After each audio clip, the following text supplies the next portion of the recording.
Buenas tardes, mi nombre es Darien Hernández y soy estudiante de cuarto de medicina de la Universidad Ana Gumayab. Y a continuación les hablaré de la adecuada auscultación del abdomen. La auscultación abdominal forma parte esencial de la exploración física del abdomen y a diferencia de la exploración del tórax, esta irá en segundo lugar justo después de la inspección y antes de la palpación. Para empezar, será necesario contar con un estetoscopio adecuado y mucha tracción. Se le debe solicitar al paciente que se coloque en decúbito supino y usted, desde su lado derecho, le descubrirá el abdomen, siempre y cuando cuidando el pudor del mismo. A continuación se dividirá el abdomen en 9 regiones: hipocondrio derecho, epigastrio, hipocondrio izquierdo, flanco derecho, mesogastrio, flanco izquierdo, fosa ilíaca derecha, hipogastrio y fosa ilíaca izquierda. Se colocará el estetoscopio sobre la fosa ilíaca derecha del paciente y seguirá un orden de acuerdo con las manecillas de reloj para acabar en mesogastrio.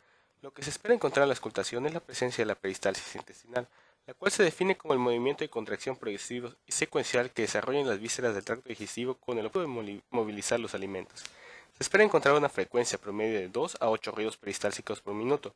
Una cantidad menor a 2 ruidos se considerará como peristalsis disminuida o abolida y una frecuencia mayor a 8 ruidos se considerará como hiperperistaltismo o peristalsis aumentada.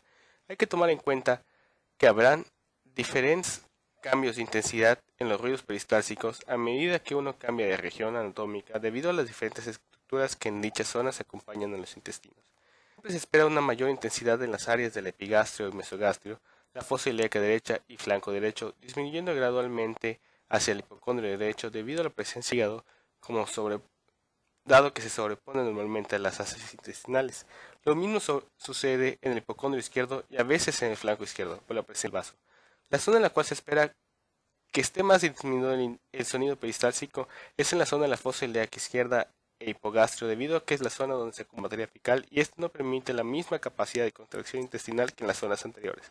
Es importante mencionar que hay diferentes patologías que pueden alterar tanto la frecuencia y la intensidad de las contracciones intestinales, tales como tumores, ascitis, aire libre en cavidad e inclusive la obesidad puede modificar dichos movimientos.